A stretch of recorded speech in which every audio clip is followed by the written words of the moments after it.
mo, masaya ka ba dyan sa pag-match mo sa ating mga tiktropa? Oo naman. Nakapunta nga ako ni TikTok lang. Masaya na ako. Nakapaglaro pa ako. Di ba? Ay! Okay. Sige. Pwede mong palitan. Tapos, andito pa si Pete. Pwede. Rico. Ano, andito pa Dito pa si Pete. Oo ba? Ano ba meron sa inyo ni Faye Boy? Ano ba meron talaga sa Hindi, inyo? kasi- Kuya Kim, bata pa lang kami magkakilala na kami Totoo nito. po. Bakit? Marami kang kakilalang bata, hindi naman ganyan ang trato sa'yo. Ay, hindi po. As in talaga, pag nagkakasama kami ni Fit, parang ang gaan-gaan lang ng trabaho, ganun. Totoo. Good vibes lang. So, magaang loob nyo sa isa't isa? Oo, oo So, naman. may namamagitan sa inyong dalawa, gano'n. Uy, Kuya Ay, Kim. Kuya Kim. Dati. Wala. During commercial break, tinanong ko, paano pag kayo nagkatuluyan? Sabi ni Faith, okay lang sa akin. Oh.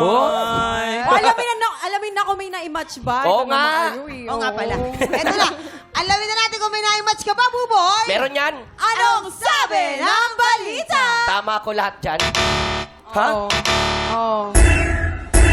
Yeah! Tama, 2 points. Dalawang tama. In fairness sa'yo. May dalawang tama. Kali ka dito. Simulan natin kay Ate Rose Ann. Dahil si Ate Rose Ann yung cashier na inaway ng customer, binato ng lata. O, paano nangyari paano yung nangyari awayan? yan? Ayun po, sa priority lane po ako nakapila. Tapos, ang dala po ni customer is 3 cart. Tapos, nakaupo lang ako. Pwede po dun magpila, PWD, buntis nga dun nga po, senior, or 10 items pababa. Tapos, pinilit niya po, galit na galit siya. Wala ka namang ginagawa dyan eh, sinasahuran ka, ganyan-ganyan po. Ang dami niyang sakit na sinabi ng customer. Tapos, tinanong na yung pangalan ko as a manager. Tapos, lumabas sa kanya, parang nagmamalaki pa po ako. Parang nagalit siya. Yun, binato na po ako ng lata. Tapos, nung dumating yung manager, parang sinasabi niya, hindi daw niya ako inano. Sabi ko, check na lang po yung CCTV. CCTV. Ayan po. Oh. Tapos, So, ano nangyari doon? Ayun po, hindi po niya ako napatanggal kasi nakita po na siya naman po talaga yung may May mali. sala. Ay, Opo. grabe Oh, naman. huwag ganon. Oo, pero shoutout din po pala sa lahat ng mga cashier natin na masisipag at Oo, talagang buong tama. araw Mahaba pasensya. nakatayo. Oo, hindi totoo Iba yan. dyan, ha? nalilipasan pa ng gutom. Huwag tayo mga Huwag feeling naman ganun. entitled. Buboy, hello, congrats sa'yo. Oo. Thank you so much, Ate Roseanne. At kay Ate RV na tayo. Oo. Ate Thank you, RV, samahan mo Roseanne. kami dito. Thank you, Ate. RV. Ayan. Dito tayo, dito. Taray dito. ng mga outfitan ni Yan. Ate RV. Dito Diba? tayo. Siya po Yan. pala yung Mali ako. amo na piniling ampunin at pag-aralin ang kasambahay. Ah. Napakabait nyo naman po. Ilang taon na siyang kasambahay? Nung napunta siya sa akin, actually 14 siya. 14. Tapos, lumapit lang siya parang kasi bakasyon. Kailangan niya ng pambili ng gamit. So, nung kukunin na siya nung parent niya, Parent umiiyak, ayaw na Ayaw sumama. na umalis. So, ngayon sabi ko sa kanya, hindi pwedeng dahil naranasan mo ng kumita, hindi ka na mag-aaral. So, ang ginawa ko po, kung saan nag-aaral yung mga anak ko, doon din siya nag-aaral. So, actually, ano siya, valedictorian pa siya.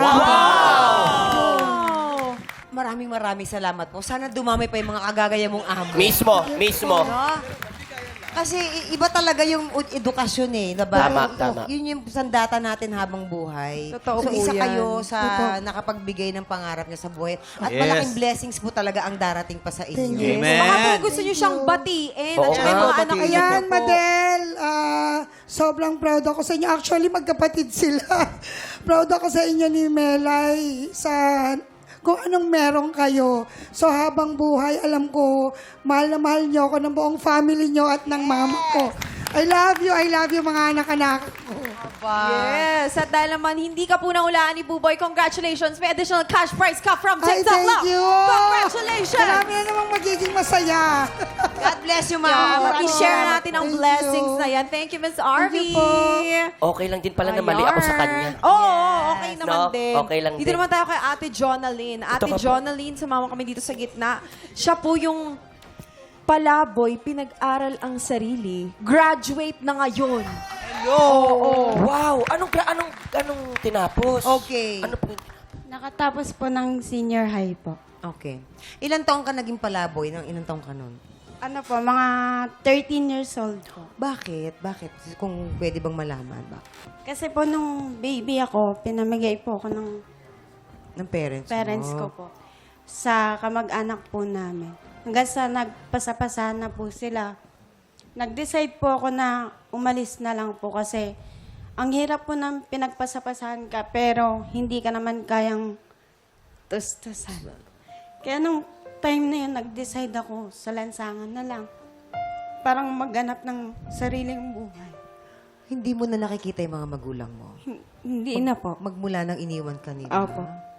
Kung bibigyan ka ng pagkakataon na makita mo ulit sila or gumawa sila ng way ulit na makasama ka, sa tingin mo, mapapatawad mo ba sila? Kasi lagi ko naman po sinasabi na pag nakita ko po sila, hindi ako magtatanim ng sama ng loob. Kasi kahit anong mangyari, baliktarin man ng mundo, pamilya mo sila. Magulang mo sila. Alam mo, napagpasapasahan ka man sa mga kamag-anak mo, na feeling mo na maraming, parang hindi ka nila kayang bigyan ng kung ano man yung kaukulang atensyon o ano na hinahanap mo, hindi ka pinabayaan ng Diyos. Yes po. Hindi ka niya pinabayaan. Kita mo, di ba? Gumawa siya ng way, binigyan ka niya ng lakas ng loob, ng tapang para lumaban ka sa sarili mo na mapag-aral mo, na magsikap ka. Ginabayan ka niya, di ba? Ibig sabihin, malaki pa ang chance na makilala niya mga magulang niya. Tama. May chance yan, di ba? Okay? Maraming salamat. Thank you so much. Thank you sa pagbahagi ng inyong mga kwento. Kay Rose Ann, salamat. Kay RV. At and of course kay Jonalyn. Thank you, Jonalyn. Ayan. Oo naman. At Buboy, maraming salamat Ay, thank din you. sa pakikipaghulaan. Naka 2 points ka ha. Medyo bihira na. Oo, may hirap tong game na to. Oo, mahirap Totoo talaga. lang.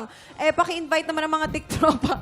Kuya Kim, ano ba yun? Sa mga ganap mo sa buhay at career. Ayan, of course, Bubble Gang po. At syempre, Running Man Philippines, every Saturday and Sunday. Ayan, marami pa po kami mga guests na parating. At syempre, abangan nyo na rin po si Haha, sila Sandara Park. Marami po yan. Yes po. At yes, God bless. Thank you, TikTok Clock.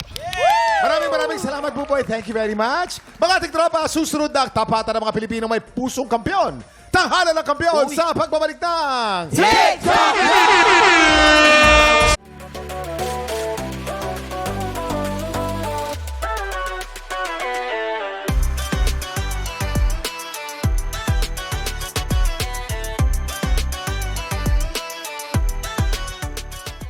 Tiktropa, pinanood mo hanggang sa dulo itong video na to. Very good ka! For more happy time, watch more TikTok Clock videos on our official social media pages and subscribe to GMA Network official YouTube channel.